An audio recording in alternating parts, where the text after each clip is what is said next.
y que alcaliniza. Esto quizá va a ser una opinión quizá un poco popular, pero no hay ninguna agua que sea mejor o peor para el hipotiroidismo, o al menos que yo haya podido leer. El agua es agua y tenemos que aprender exactamente. La primera pregunta es, ¿qué es exactamente la enfermedad tiroidea autoinmune? Las enfermedades autoinmunes es la situación en la que nuestro cuerpo identifica a X estructura de nuestro organismo como extraña. Entonces produce anticuerpos, que son unas proteínas que están dirigidas contra sustancias que nuestro cuerpo interpreta como negativas, para que se ataquen, se inflamen y se infiltren y ayuden al resto de células del sistema inmune a destruirlas.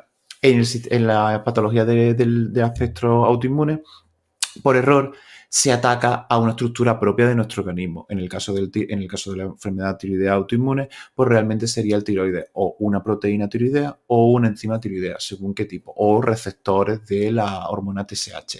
Hay diferentes tipos de anticuerpos, están los anti-TPO y los anti-TG, que muchas veces acaban produciendo hipotiroidismo, y los receptores contra los antireceptores de la TSH, que serían los T6, que serían los que podrían provocar la enfermedad de Graves-Basedow. ¿Qué relación tiene el tiroides con la hipófisis? Pues una relación bastante tóxica, ya que es una relación de dependencia absoluta para que funcione el tiroides. Es decir, realmente la hipófisis lo que hace es controla, tanto inhibe como estimula la secreción y crecimiento de la glándula tiroidea. Normalmente solemos conocerlo de la secreción de hormona tiroidea, pero también unos niveles altos de TSH va a producir mayor prevalencia de bocio y de patología mala, maligna, nodular. Es decir, la secreción tiroidea está regulada por las diversas glándulas, es decir, diversas glándulas del eje hipotálamo hipofisario, porque el hipófisis no es la jefa absoluta, sino que sería el hipotálamo, que es una estructura que está un poquito por encima.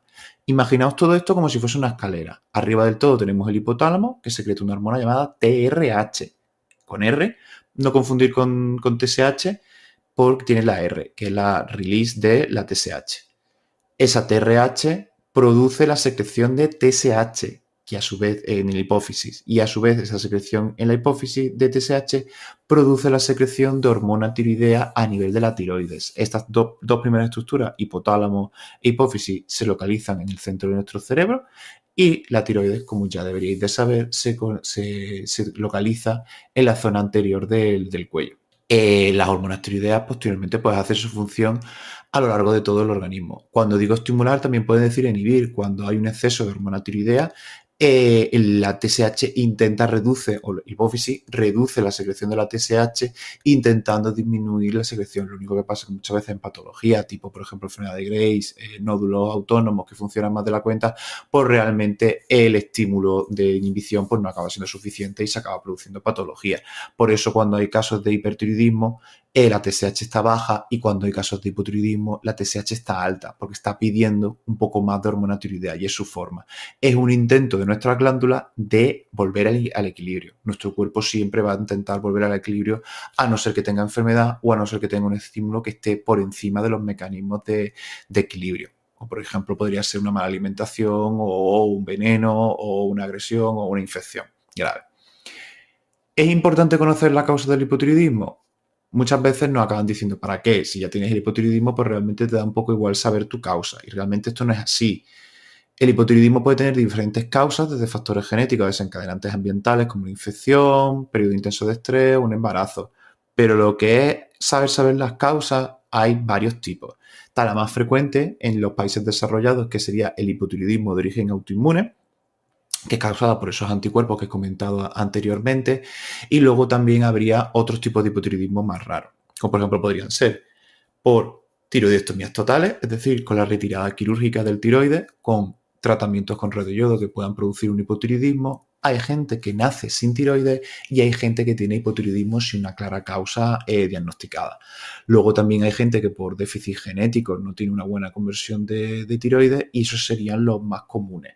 Luego, en países no desarrollados, el otro más común sería por déficit de yodo, que produce tanto bocio como finalmente hipotiroidismo, cuando el bocio, que es ese aumento de la glándula tiroidea, pues no llega a compensar lo suficiente para que el tiroides funcione de una forma normal. ¿Cómo disminuir los anticuerpos antitiroideos? Muchas veces en las analíticas lo que se hace es se pide y luego ya se olvida. Si ha salido positivo o negativo, se pide y no se vuelve a volver a pedir.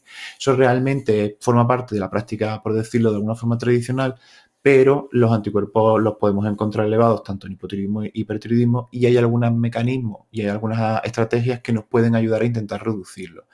Hay cierta evidencia en el tema, no tan sólida como otras evidencias, que nos pueden decir que reducción de los anticuerpos antitiroideos pueden ser beneficiosos para temas como fertilidad o para evitar la progresión de la enfermedad tiroidea autoinmune, es decir, para necesitar cada vez menos medicación o para hacer que la enfermedad no pase de una enfermedad tiroidea autoinmune sin más, sin repercusión sobre nuestra glándula tiroidea, a una enfermedad tiroidea autoinmune completa con necesidad de hormona tiroidea o con un hipotiroidismo franco.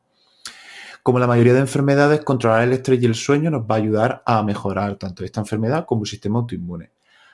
Eso a nivel de hábito. A nivel de suplementaciones hay ciertas cosas. En el hipotiroidismo lo que ha demostrado cosas, aunque esto también es ciencia un poco de menor nivel, pero que también se puede utilizar y que el riesgo por utilizarla es pequeña, selenio, omega 3, vitamina D y minoxidil han demostrado disminuir niveles de anticuerpos, mejorar los niveles de TSH, incluso revertir algunas enfermedades tiroideas en ciertos casos clínicos aislados.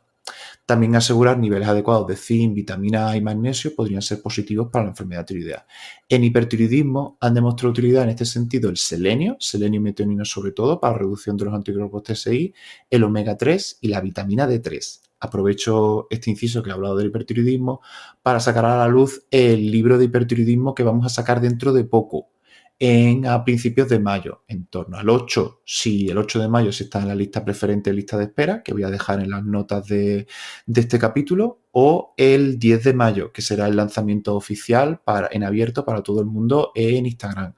Hablaré del hipertiroidismo, que es una patología que se habla mucho menos, y hablaré también de modelos y recomendaciones que pueden servirte tanto si tienen hipertiroidismo como si tienen otras patologías tiroideas diferentes.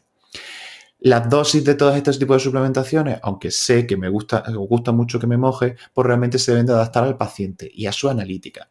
Luego, otro tema que también se está relacionando mucho con las patologías autoinmunes es con la microbiota. Sabemos que hay una relación, es decir, las personas que tienen hipotiroidismo tienen más alteración de la microbiota y viceversa.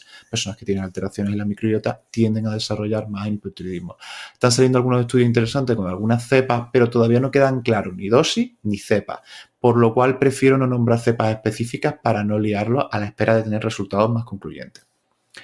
Con hipotiroidismo autoinmune es mejor sal yodada o sin yodo. ¿Se puede tomar yodo? A ver, realmente el yodo en el hipotiroidismo hay gente que lo intenta reducir porque cree que un exceso de yodo en la dieta o un exceso de yodo, de ingesta de yodo, puede producir cierto bloqueo de la glándula tiroidea, lo que se denomina el efecto Wolff-Chaikoff. Y esto es cierto desde el punto de vista teórico, pero realmente desde el punto de vista práctico es bastante difícil llegar a conseguirlo. Realmente serían macrodosis de yodo que solamente se podrían conseguir con tripotadas, muchas comidas muy amplias en comidas asiáticas o comidas muy amplias en comidas de restaurantes de la mar. Cuando digo muy amplias, digo gargantuescas, con comida bastante fuera de lo normal, o con la administración medicamentosa de contrastes yodados que contienen yodo. Realmente el yodo en el hipotiroidismo sería necesario, pero se puede recibir a través de la dieta, tanto con la sal yodada, porque la necesidad de ingesta de yodo es de 150 en un adulto normal, aunque en el embarazo y en la lactancia se necesitan dosis mayores. Con la ingesta de yodo y con la ingesta de 2-3 productos del mar a la semana, estas cantidades suelen estar cubiertas. Hay personas o hay zonas que necesitan un poquito más, pero también es algo bastante individualizada. Si la ingesta de yodo es deficitaria, se puede producir tanto bocio como hipotiroidismo. Hace años se vio que en Europa y sobre todo en España la ingesta de yodo no cubría las necesidades diarias y por eso se decidió utilizar estrategias como por ejemplo la fortificación de yodo en la sal. ¿Qué otros alimentos son ricos en yodo? Lácteos, pescados, huevos, algunos panes y la polémica sal yodada. Respecto a la sal yodada, hay otra sal con yodo, que es la sal rosa del Himalaya.